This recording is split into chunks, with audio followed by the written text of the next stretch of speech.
MDMA കുട്ടികൾക്ക് കൊടുത്തു, MDMA തിന്നാൻ കൊടുത്തു, ഇങ്ങനെയൊക്കെയുള്ള പല ആരോപണങ്ങളുടെ പുറത്താണ് ഞാൻ നിൽക്കുന്നത്. ഞാനിന്നൊരു വിക്ടിമായിട്ടാണ് ഇവിടെ നിൽക്കുന്നത്.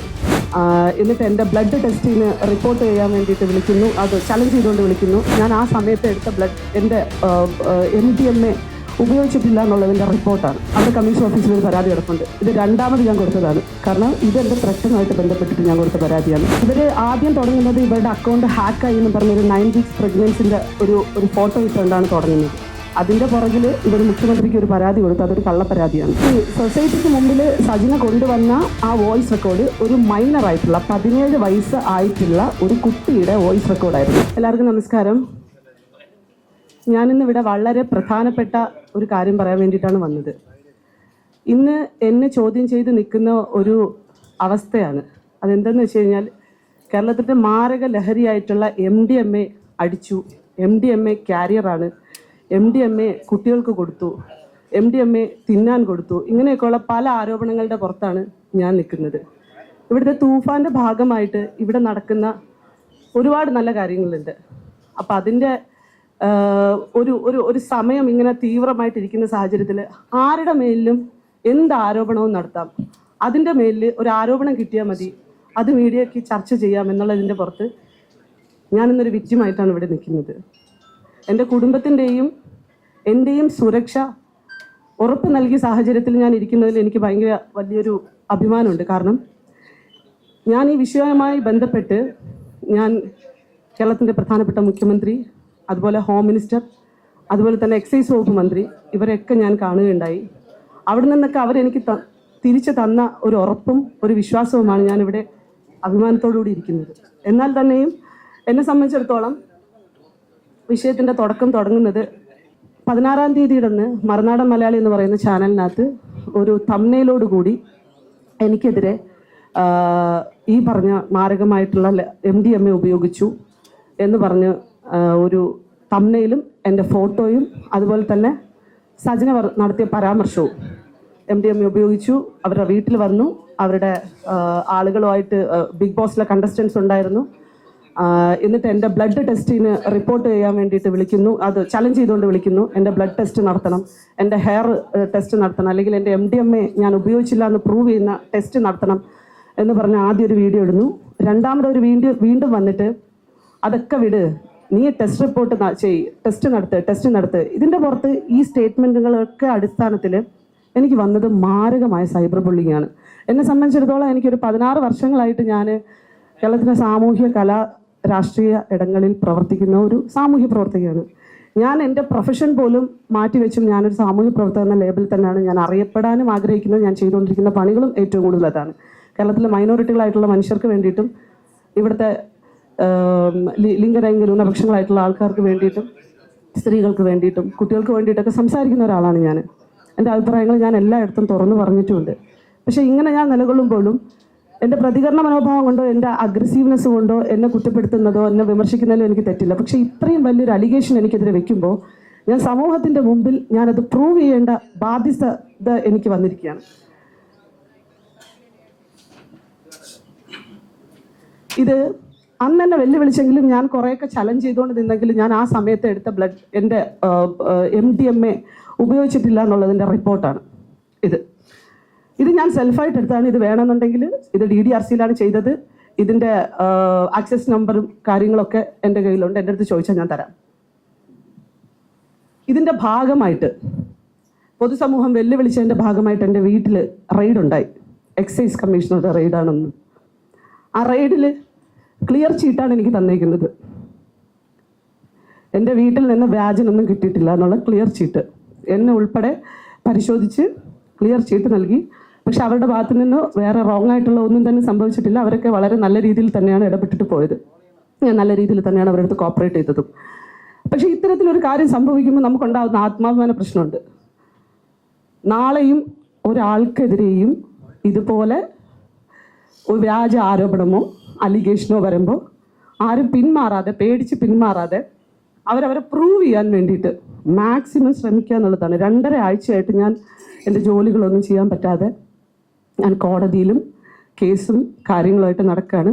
ജൂൺ 6-ാം തീയതി സജിൻ എന്നെ ത്രട്ടൺ ചെയ്തതുമായിട്ട് ബന്ധപ്പെട്ടിട്ട് ഞാൻ മ്യൂസിയം പോലീസ് സ്റ്റേഷനിൽ പരാതി എടുത്തതിൻ്റെ FIRൻ്റെ കോപ്പിയാണ്. ഞാൻ സമയം ലേറ്റായത് അതുകൊണ്ടാണ്. FIRൻ്റെ കോപ്പിയാണ്.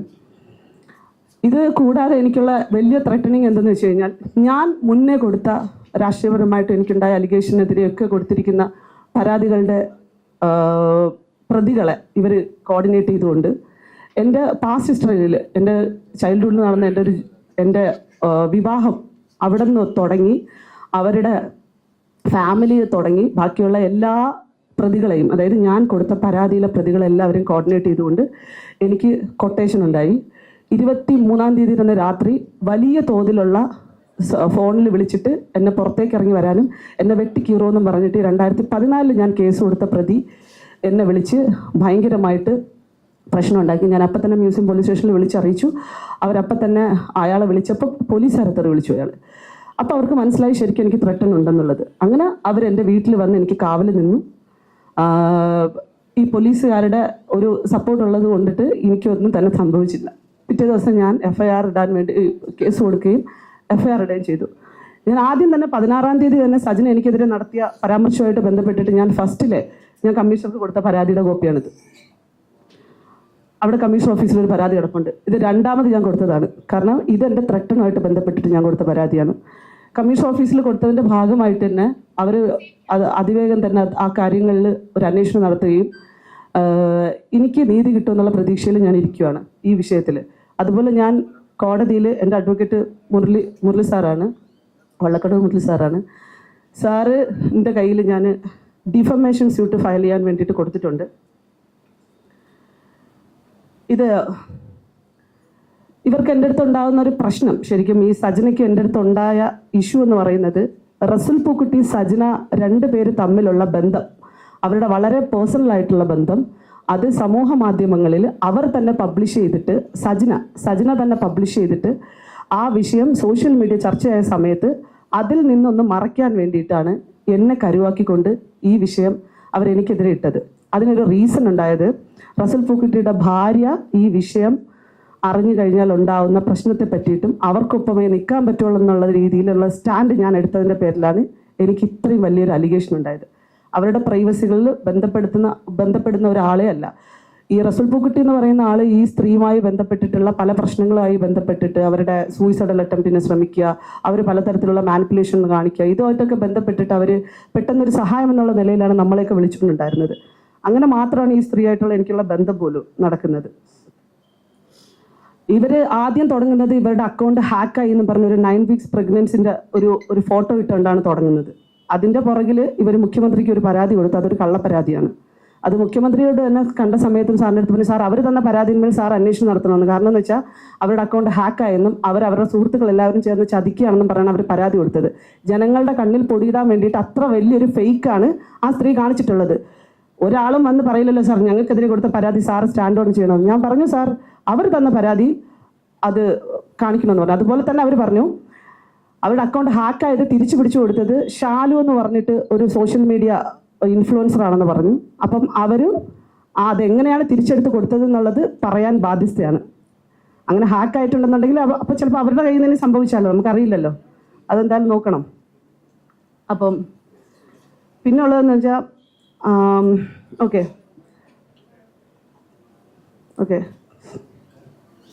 ഇനിയുള്ളതെന്ന് വെച്ചാൽ സൊസൈറ്റിയുടെ മുമ്പിൽ സജന ഒരു വോയിസ് റെക്കോർഡ് കൊണ്ടുവന്നായിരുന്നു. ഒരു യൂട്യൂബറായിട്ടുള്ള ഷഫീന ബീവി എന്ന് പറയുന്ന ഒരു ലേഡി ഏകദേശം കേരളത്തിൽ 48ഓളം സ്ത്രീകളുടെ പരാതികളും ടോട്ടൽ പരാതികൾ ഒരു 86ഓളം പരാതികൾ ഈ ഷഫീന ബീവി എന്ന് പറയുന്ന വ്ളോഗർക്കെതിരെ സൈബർ പോലീസ് സ്റ്റേഷനിൽ പരാതികളായിട്ടുണ്ട്. സൈബറിൽ മാത്രമല്ല ക്രൈം ഇട്ടിട്ടുണ്ട് ഈ സ്ത്രീക്കെതിരെ. ഈ സ്ത്രീ കേരളത്തിലെ ഒട്ടുമിക്ക മനുഷ്യരെയും പബ്ലിക് ഫിഗർ ആയിട്ടുള്ള ആരെ കിട്ടിയാലും വളരെ വൃത്തികെട്ട രീതിയിൽ അവരുടെ വീട്ടുകാരെ ചേർത്ത് തെറി വിളിച്ചുകൊണ്ട് മാത്രമാണ് ഇവർ സോഷ്യൽ മീഡിയയിൽ എല്ലാ പ്രസൻറ്റും നടത്തുന്നത്. കുടുംബത്തിനകത്തുള്ള അച്ഛൻ, മക്കൾ ഇവരെയൊക്കെ കണക്ട് ചെയ്തിട്ടായിരിക്കും ഇവരുടെ വൾഗാരിറ്റി ഇവർ മൂവ് ചെയ്തുകൊണ്ടിരിക്കുന്നത്. ഇത് പല ആവർത്തി സൈബർ പോലീസ് സ്റ്റേഷന് കൊടുത്തിട്ടും സൈബർ പോലീസിന് ഒന്നും ചെയ്യാൻ തന്നെ സാധിച്ചിട്ടില്ല ഈ സ്ത്രീകൾക്കെതിരെ. സൈബർ ലോകൾ ശക്തമല്ലാത്തതിൻ്റെ കാരണം കൊണ്ട് മാത്രമാണ് ഇങ്ങനൊരു സംഭവം നടക്കുന്നത്. ഈ സൊസൈറ്റിക്ക് മുമ്പിൽ സജന കൊണ്ടുവന്ന ആ വോയിസ് റെക്കോർഡ് ഒരു മൈനറായിട്ടുള്ള 17 വയസ്സ് ആയിട്ടുള്ള ഒരു കുട്ടിയുടെ വോയിസ് റെക്കോർഡായിരുന്നു. ആ കുട്ടിക്ക് അബ്യൂസ് നേരിട്ടു എന്ന് പറഞ്ഞ് അവരുടെ ഭർത്താവിനെതിരെയുള്ള അലിഗേഷനുമായി ബന്ധപ്പെട്ടിട്ടാണ് അവർ ആ വോയിസ് പബ്ലിഷ് ചെയ്തത്. ഇത് പബ്ലിഷ് ചെയ്തതിൻ്റെ അടിസ്ഥാനത്തിൽ ആ കുട്ടിയുടെ പേര്, ആ കുട്ടിയുടെ ഐഡന്റിറ്റി എല്ലാം വെളിപ്പെടുത്തുന്ന തരത്തിൽ ആ കുട്ടിയെ ഫോഴ്സ് ചെയ്ത് സംസാരിക്കുന്ന ഒരു റെക്കോർഡ് ആയതുകൊണ്ട് തന്നെ ആ ടൈമിൽ തന്നെ ഞാൻ ഉൾപ്പെടെയുള്ള പല പരാതികളും CWCക്ക് കൊടുത്തിട്ടുണ്ടായിരുന്നു. അതിൻ്റെ തുടർ അന്വേഷണം എത്രത്തോളം ആയിട്ടുണ്ടെന്നുള്ളത് അറിയില്ല. As A social responsible person എന്നുള്ള നിലയിൽ എനിക്കത് ചെയ്യേണ്ടതായിട്ട് വന്നു.